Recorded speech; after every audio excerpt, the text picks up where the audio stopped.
இங்க முத்து ஒரு பக்கம் வீட்ல நடந்த விஷயத்த நினைச்சு கொஞ்சம் மனசுக்குள்ள வருத்தம் இருந்தாலும், அதுக்கப்புறம் இங்க வீட்ல இருக்கிற எல்லா லேடீஸும் சேர்ந்து, இங்க முத்து, மனோஜ், இன்னொரு பக்கம் ரவி எல்லாருமே ரொம்பவே ஹாப்பி ஆகிடுறாங்க.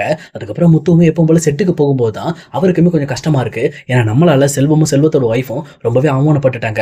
அவன்ட்ட மன்னிப்பு கேட்கணும்னு சொல்லிட்டு செட்டுக்கு போன முத்துவுமே டைரக்ட்டா செல்வத்துக்கிட்ட, "என்ன மன்னிச்சிடு செல்வம். சொல்லப்போனா இதுக்கெல்லாம் காரணம் நான் தான். என் அண்ணன் பண்ணதுக்கு என்ன நீ மன்னிச்சிடு" அப்படின்ற மாரி இங்க செல்வத்திட்ட மன்னிப்பு கேட்கறாங்க. ஆனா செல்வமே, "டேய் முத்து, உன் அண்ணன் பண்ணதுக்கு நீ எதுக்குடா மன்னிப்பு கேட்கற? விட்றா. அவன் ஏதோ தெரியாம பண்ணிட்டான். அவன் என் மேல இருக்கிற கோபத்தை இப்படி காட்டிட்டான், விட்டுரு." ஏன்னா அவன் கஷ்டப்படுறப்போ ஒரு டைம் நான் சிரிச்சிருக்கேன்ல. அவனோட அந்த ஷோரூமை அப்பாவோட பேர்ல மாத்தும்போது நம்ம போயிருந்தோம்ல.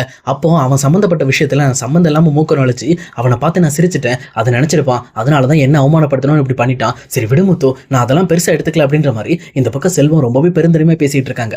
ஆனா இன்னொரு பக்கம் முத்துக்கு ரொம்பவே கஷ்டமா இருக்கு. பட் இருந்தாலும் சரி, செல்வம் சொன்னதுக்காக அந்த விஷயத்தையும் கடந்து போயிடுறாரு. அதுக்கப்புறம் மீனாவுமே எப்பவும் போல இந்த பக்கம் வந்து முத்துக்கு கால் பண்ணி, எங்க இந்த மாதிரி பரசு மாமா கால் பண்ணாப்ல, ஒரு முக்கியமான வேலை இருக்கான். சொல்லப்போனா இந்த கல்யாண விஷயத்துக்கு, இந்த பூ டெக்கரேஷனுக்குலாம் நம்மகிட்ட தானே பேசியிருக்கோம். அதனால நீங்க வந்தீங்கன்னா நம்ம 2 பேரும் போய் டெக்கரேஷனுக்கு உண்டான வேலைகள்லாம் பார்த்துட்டு வந்துடலாம் அப்படின்ற மாதிரி இங்க மீனா கேட்கறாங்க. உடனே இது கேட்ட முத்துவுமே, அவ்வளவுதானே மீனா, இன்னும் 5 நிமிஷத்துல அங்க இருப்பேன் பாரு அப்படின்ற மாதிரி அவருமே வீட்டுக்கு போறாரு. வீட்டுக்கு போனதுக்கு அப்புறம் இந்த பக்கம் டைரக்டா மீனாவை கூட்டிட்டு கிளம்ப பாக்குறாங்க. ஆனா மீனா கார்ல ஏறி கிளம்புறத பார்த்த உடனே இன்னொரு பக்கம் ரொம்ப டென்ஷனோட விஜயாவுமே, "ஏ மீனா, எங்க போற? முதல்ல காஃபி போட்டு வச்சுட்டு போனோன்னு தெரியாதா? உன் இஷ்டத்துக்கு வெளியில போயிட்டு இருக்க" அப்படின்ற மாதிரி மீனாவை பார்த்து சத்தம் போட ஆரம்பிக்கிறாங்க.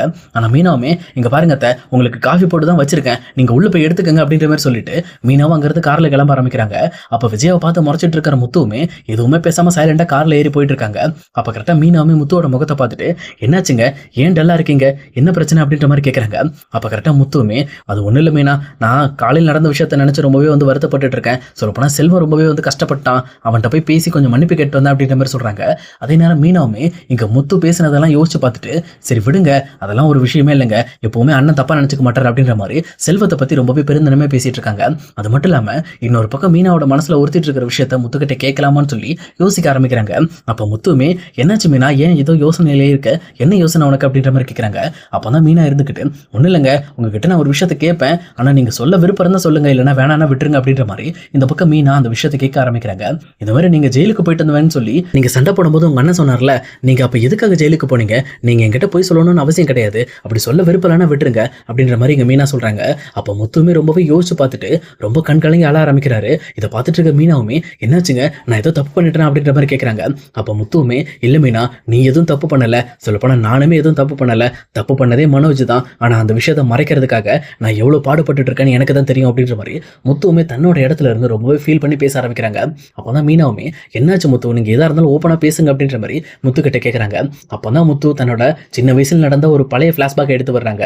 அதாவது இதுக்கு முன்னாடி முத்துவோட வீட்டுல மொத்தம் 4 பசங்க. அதாவது ஃபர்ஸ்ட் மனோஜ், 2வது முத்து, 3வது இன்னொரு பையன், அதுக்கப்புறம் தான் இங்க ரவி. நாங்க இந்த மாதிரி ரொம்பவே சந்தோஷமா தான் இருந்தோம், எப்பவுமே ஹாப்பியா விளையாண்டுட்டு இருப்போம். ஒரு நாள் யதார்த்தமா நாங்க 4 பேரும் வெளியில விளையாட போலாம் அப்படின்னு சொல்லிட்டு வெளியில கிளம்பியிருந்தோம். அப்ப கரெக்டா இங்க மனோஜ், நானு, இன்னொரு பக்கம் எங்களுக்கு கீழே இருக்கிற இன்னொரு தம்பி, நாங்க 3 பேரும் சேர்ந்து கிணத்துக்குள்ள கல்ல போட்டு விளையாண்டுட்டு இருந்தோம். அப்ப கரெக்டா மனோஜால சரியா அந்த டபுள் டாஸ் போட முடியல.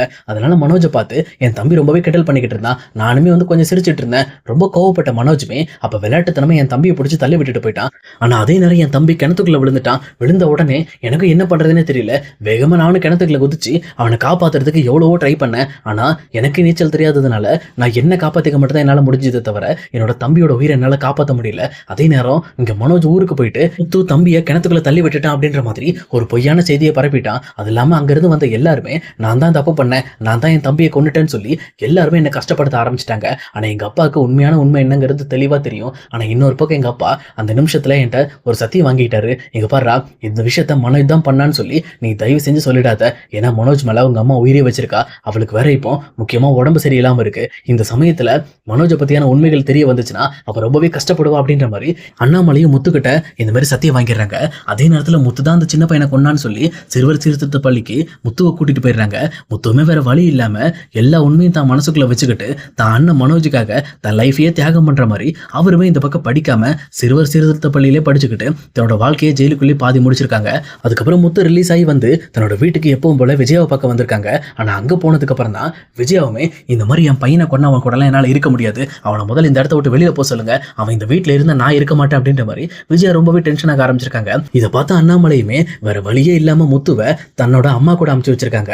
அதாவது தன்னோட சின்ன வயசுல இருந்து ஒரு லிமிட்டட் வயசு வரைக்கும் வளர்றதுக்காக முத்து பாட்டி வீட்டுல வளர்ந்திருப்பாரு. அவர் பாட்டி வீட்டுல வளர்ந்ததுக்கு உண்டான பண்ணதுக்கான ரீசனுமே இதுதான் அப்படிங்கிற மாதிரி எங்க முத்து பயங்கர ஃபீலிங்கோட அழுதுகிட்டே மீனா கிட்ட சொல்றாங்க. அப்ப மீனாக்குமே ரொம்பவே கஷ்டமா இருக்கு. மாமா ஏன் இன்னும் அந்த உண்மையை எல்லாருக்கிட்டையும் சொல்லாம இருக்காங்க அப்படின்ற மாதிரி மீனா கேட்கறாங்க. ஆனா முத்துவுமே இதுக்கு மேல அந்த விஷயத்துல அவன் தான் தப்பு பண்ணான்னு சொல்லி என்ன நடக்க போகுது சொல்லு, எதுவுமே நடக்க போறது கிடையாது. அதனாலதான் அப்பாவுமே அந்த விஷயத்த பெருசா எடுக்காம விட்டுட்டாரு. அது மட்டும் இல்லாம என் மனசுக்குள்ள இந்த விஷயம் எப்பவுமே ஒரு ஆறாத தழும்பா தான் இருக்கு. ஆனா மனோஜுக்கு ஞாபகம் இருக்கா இல்லையான்னு தெரியல. அவன் எப்ப பார்த்தாலும் என்னை இந்த மாதிரி குத்தி காட்டி ரொம்பவே கஷ்டப்படுத்திக்கிட்டு இருக்கான். ஆனா நான் பண்ணாத தப்புக்கு ஜெயிலுக்கு போயிட்டு வந்ததுக்கு நான் ஜெயிலுக்கு போனவன் சொல்லி எல்லாரும் என்ன கஷ்டப்படுத்திட்டு இருக்காங்க. நான் அப்படி எந்த ஒரு தப்பும் பண்ணலையே மீனா அப்படின்ற மாதிரி எங்க முத்து பயங்கரமா கதறி அழ ஆரம்பிக்கிறாரு. ஆனா இதை பார்த்துட்டு இருக்க மீனாவும் கவலைப்படாதீங்க, உங்களோட நல்ல மனசுக்கு எல்லாமே நல்லதா நடக்கும் அப்படின்ற மாதிரி அவங்களும் எங்க முத்துக்கு ஆறுதல் சொல்லிட்டு இருக்காங்க. அதுக்கப்புறம் சரி வாங்க நம்ம பரசு மாமா கல்யாணத்துக்கு தேவையான விஷயங்களை பார்ப்போம்னு சொல்லிட்டு எங்க முத்துவை கூட்டிட்டு போயிட்டு அந்த பர்ச்சேசிங் வேலையெல்லாம் முடிச்சுட்டு டைரக்டா அவங்க வீட்டுக்கு போயிட்டு அந்த மண்டபத்திலையும் பூ அலங்காரம் எல்லாம் இந்த பக்கம் வந்து பண்ண ஆரம்பிக்கிறாங்க.